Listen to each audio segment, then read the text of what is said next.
As-tu déjà remarqué que tu fais parfois des choix que tu as du mal à expliquer? C'est la psychologie qui fait tout le travail pour toi. Mais avant de nous plonger dans le monde des pièges de l'esprit, que dirais-tu de répondre à une petite question? Sais-tu combien d'habitants compte l'Inde? Si ce n'est pas le cas, n'hésite pas à effectuer un choix raisonné. Tu sais sans doute que depuis peu, c'est le pays qui a le plus grand nombre d'habitants, donc il doit y en avoir beaucoup. Probablement plus d'1 milliard de personnes, mais certainement moins de 8. Mettons 2 milliards.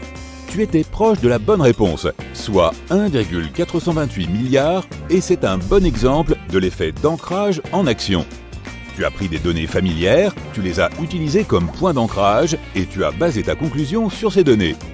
Dans ce cas, l'effet d'ancrage t'a bien aidé, mais il peut aussi jouer contre toi. Imaginons que tu souhaites acheter une nouvelle valise. Tu en vois une à 400 € dans la vitrine du magasin. C'est trop cher. Mais tu entres dans le magasin et tu trouves le coin des super soldes. La valise y coûte 100 € et l'offre est bien sûr limitée dans le temps.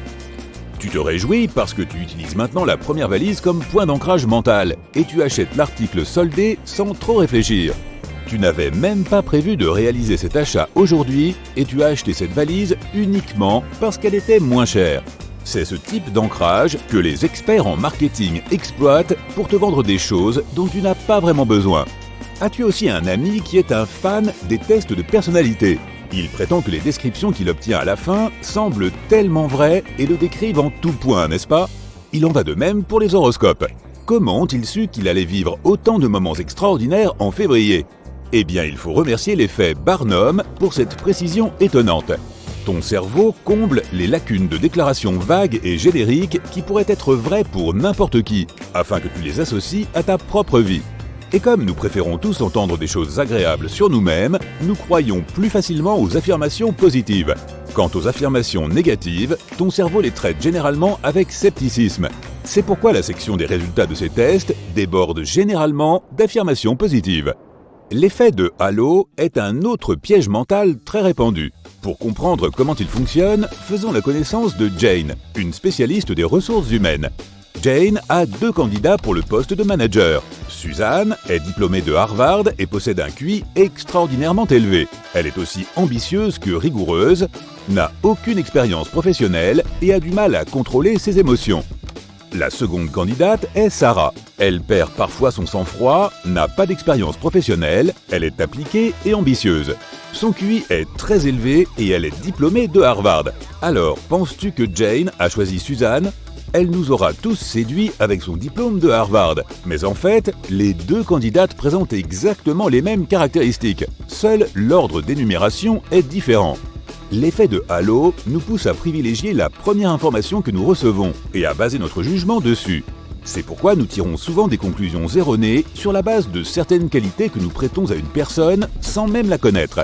Diplômé de Harvard, ce doit être la personne idéale. Le reste n'a pas vraiment d'importance.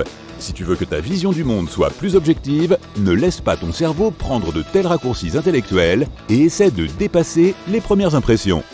Tu te souviens de la dernière fois que tu t'es levé du mauvais pied, à renverser du café sur ta chemise blanche ou porter des chaussettes dépareillées par accident et que tout le monde t'a regardé d'un sale œil?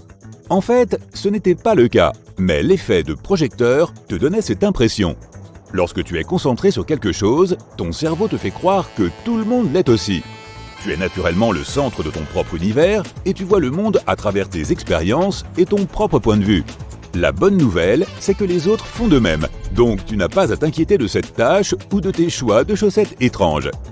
Tu viens d'acheter ce nouveau sèche-cheveux que toutes les célébrités possèdent et dont tout Internet ne cesse de faire l'éloge. Il était très coûteux, mais il en valait la peine, n'est-ce pas? Tu commences par lire les commentaires en ligne, tu testes l'appareil, tu fais même le calcul pour savoir combien d'argent tu vas économiser. Maintenant, tu n'as même plus besoin de coiffeur. Il semble que tu aies pris la bonne décision après tout. Qu'il s'agisse de l'achat d'un sèche-cheveux ou d'abandonner tes études, il faut bien admettre une chose, tu détestes avoir tort.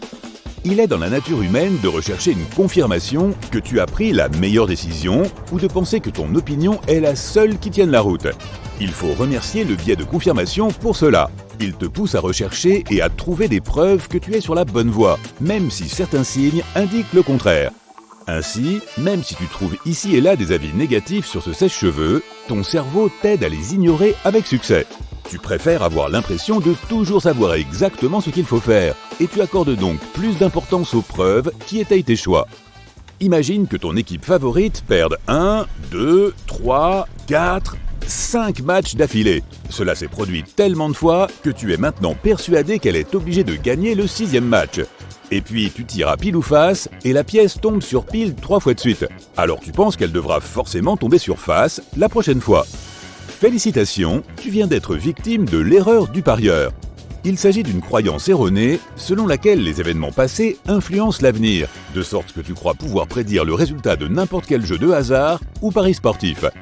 Ce piège mental est également surnommé l'erreur de Monte-Carlo, suite à une soirée mémorable dans le casino du même nom. La roulette s'est arrêtée 29 fois de suite sur la couleur noire. De nombreuses personnes ont perdu d'énormes sommes d'argent parce qu'elles étaient persuadées qu'il serait impossible que la roue tombe sur la couleur noire plus de 10 fois d'affilée. Et elles ont misé des fortunes entières sur la couleur rouge.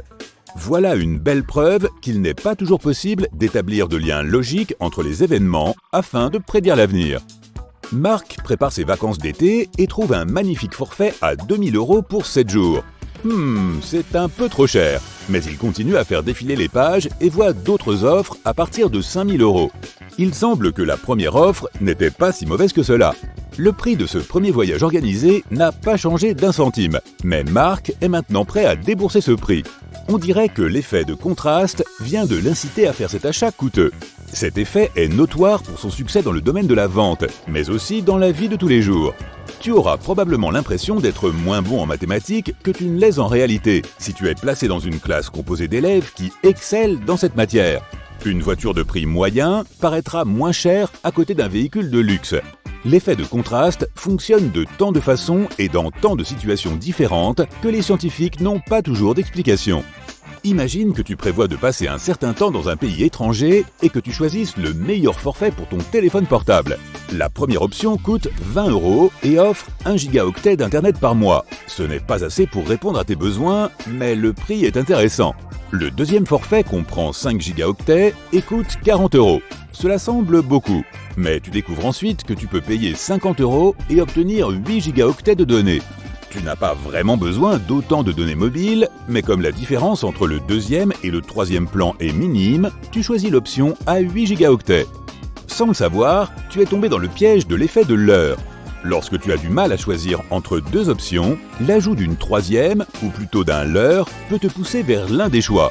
Le leurre fait paraître l'une des options bien meilleures et les professionnels du marketing utilisent volontiers ce piège pour t'inciter à dépenser et à consommer plus que tu n'en as réellement besoin.